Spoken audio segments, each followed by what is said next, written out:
Olá, tudo bem? Estou aqui para te auxiliar a resolver as atividades da semana 3 do PET 2 de Química. Vamos lá?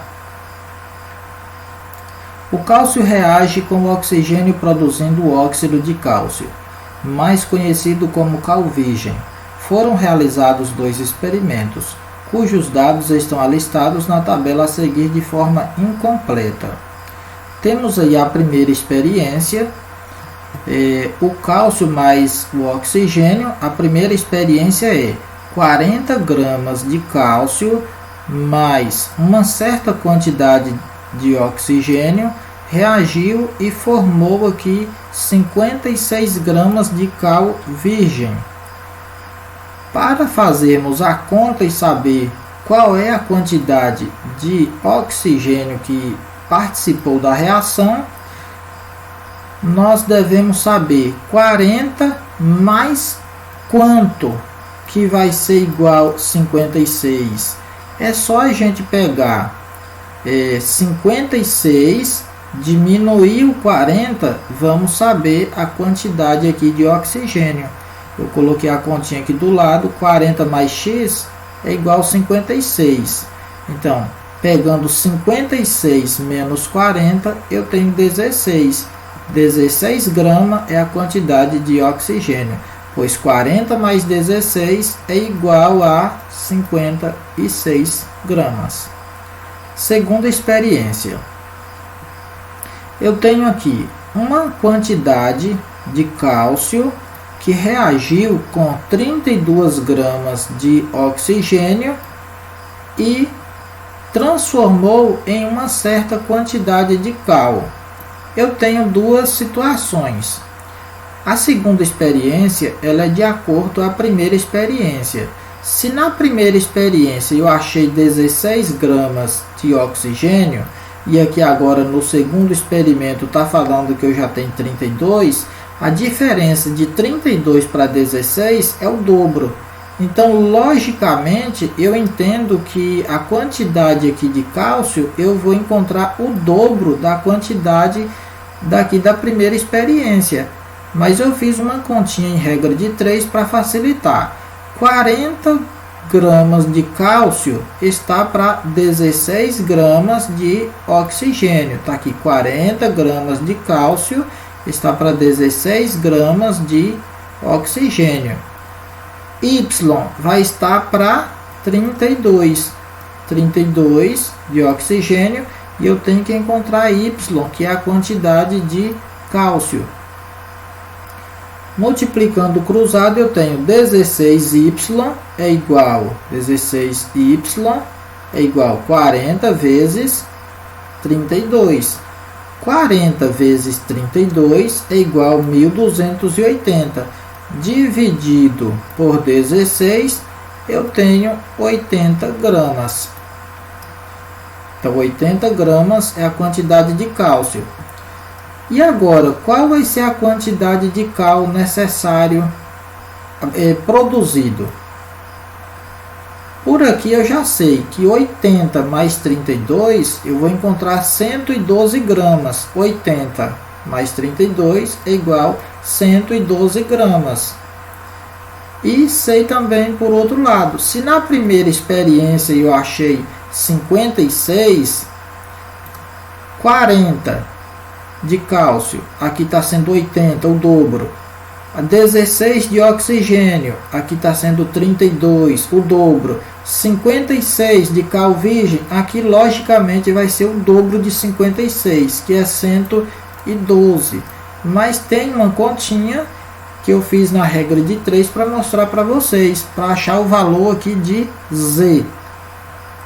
Se 16 está para 56, igual eu coloquei aqui embaixo, 32 está para Z.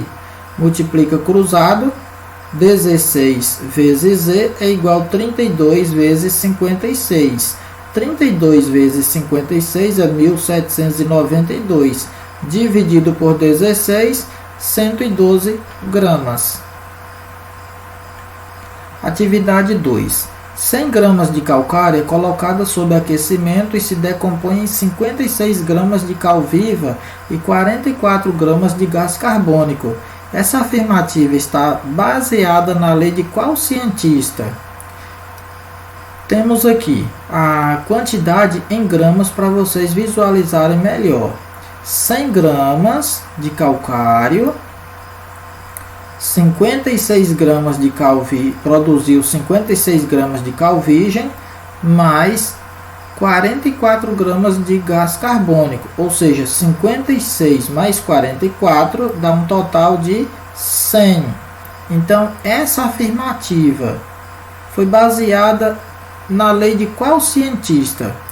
Teve um cientista que falou o seguinte: na natureza nada se cria, nada se perde, tudo se transforma. Ou seja, tudo que tiver aqui no início da reação vai ser a mesma coisa após a reação. Esse cientista é chamado Antoine Laurent Lavoisier. Então, a opção correta é a letra A. Atividade 3. Na reação de neutralização do ácido clorídrico pelo hidróxido de magnésio, sabe-se que 73 gramas do ácido reage com 58 gramas do hidróxido, com formação de 36 gramas de água. Baseado nessas informações e utilizando a lei de Lavoisier, determine a massa do outro produto dessa reação, o cloreto de magnésio.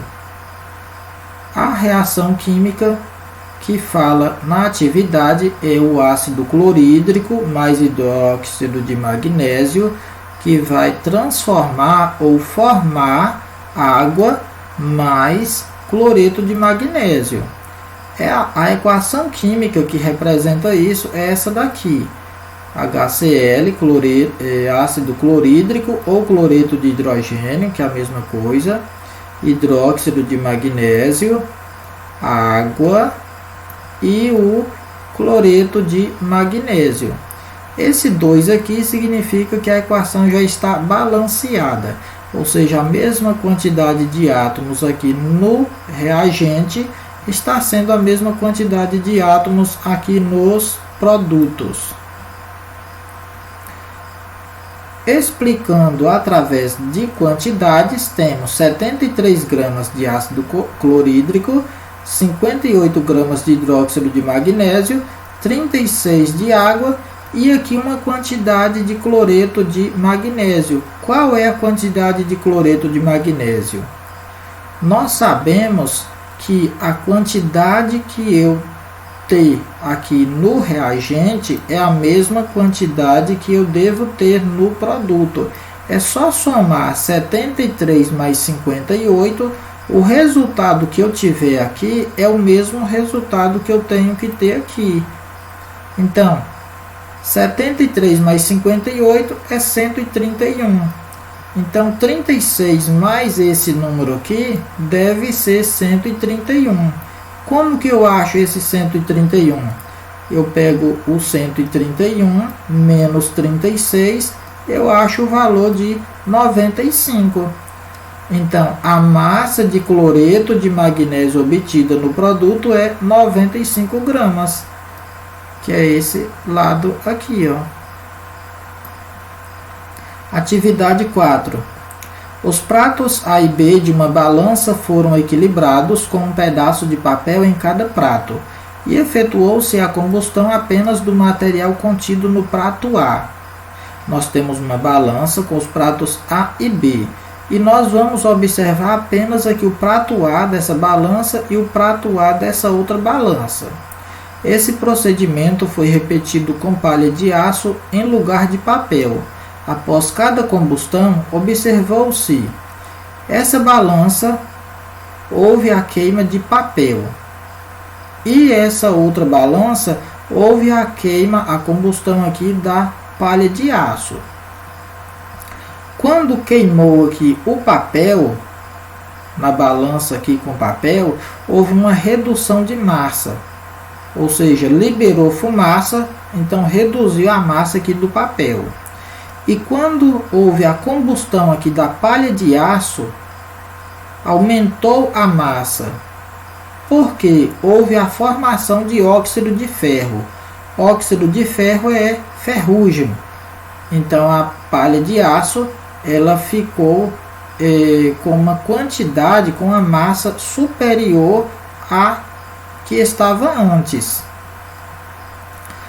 Mostrando aqui através de uma balança aqui de pratos idêntica, quando reduz a massa, significa que ela vai ficar nesse formato. Ou seja, se reduziu, ela aqui ficou mais leve.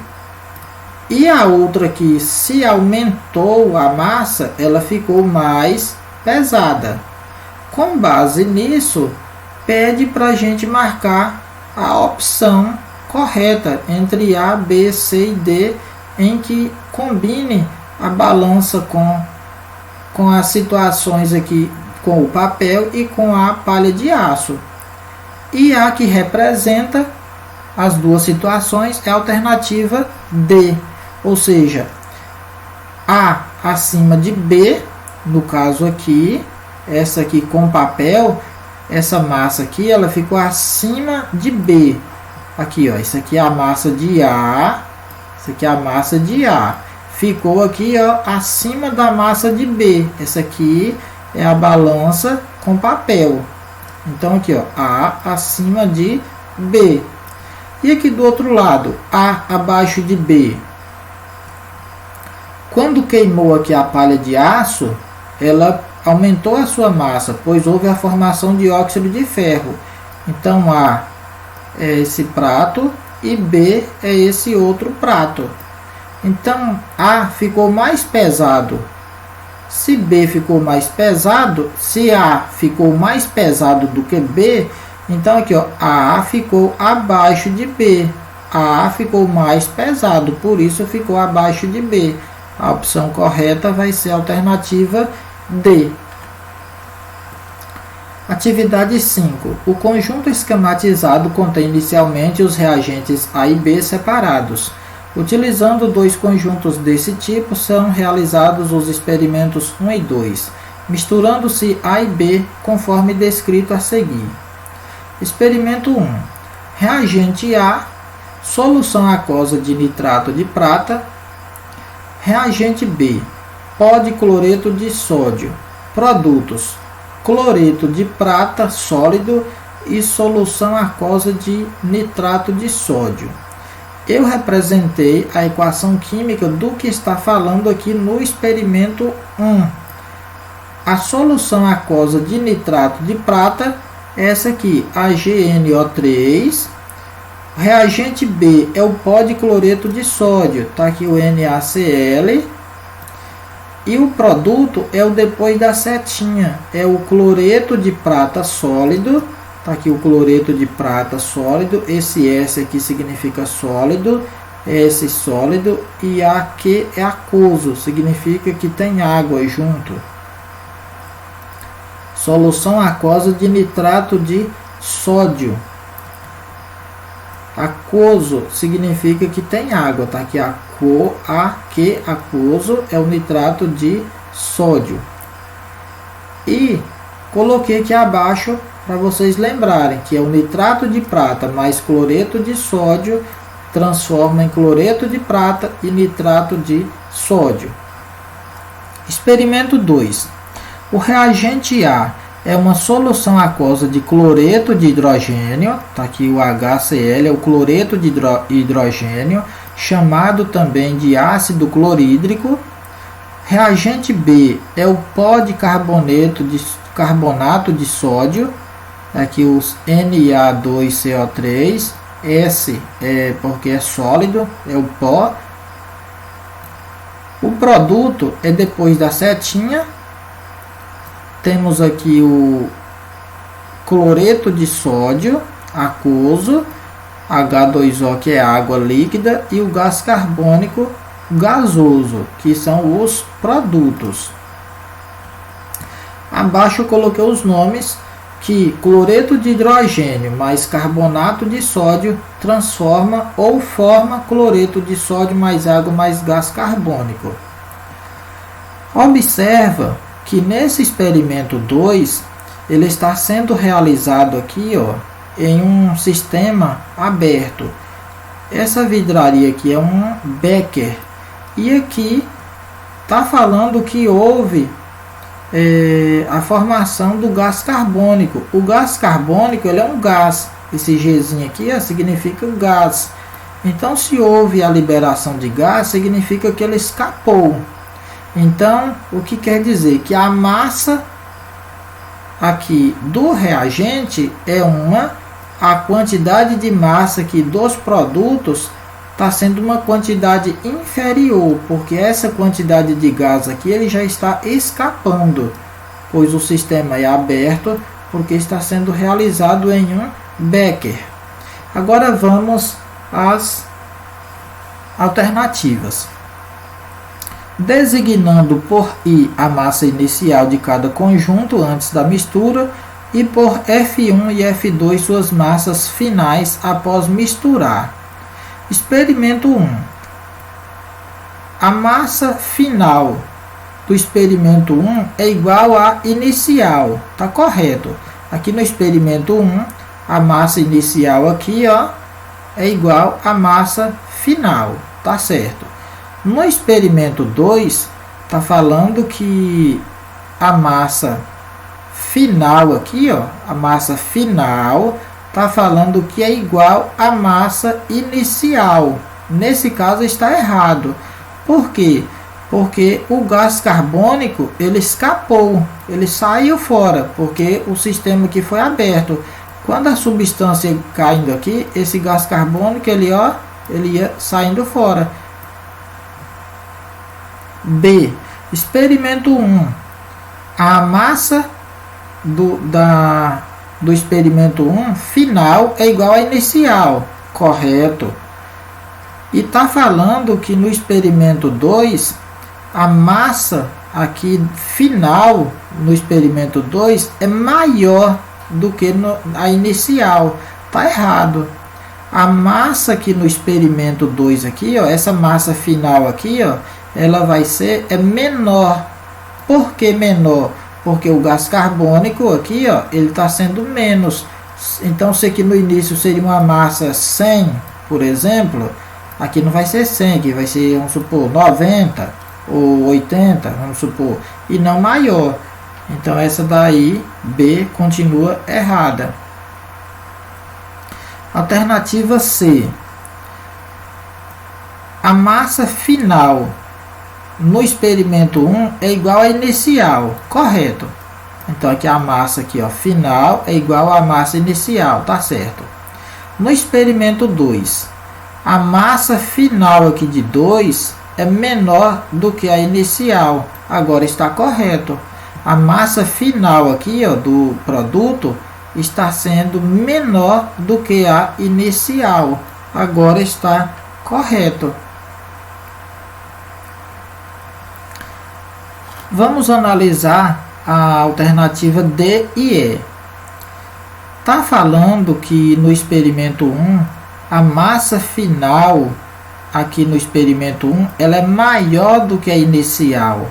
Não é maior e nem menor, é igual. A massa aqui inicial é igual à massa final e não é maior. Aqui está falando que a massa final é maior. Está errado. No experimento 2, está falando que a massa do produto é maior. É errado também, novamente. Essa massa aqui do produto, ela não é maior, ela é menor. Então, as duas situações estão erradas. E a alternativa E diz que a massa final aqui do produto é menor que a massa inicial. Não é. A massa aqui no início é igual à massa aqui no fim. Então está errado. E no experimento 2 está falando que a massa final ela é menor do que a inicial. Nesse caso aqui do experimento 2 está correto, mas no experimento 1 já está errado. Então aqui tem as duas situações corretas, é a alternativa C. Valeu, pessoal, fiquem com Deus, muito obrigado por assistir, dê o like, se inscreva no canal e até a próxima.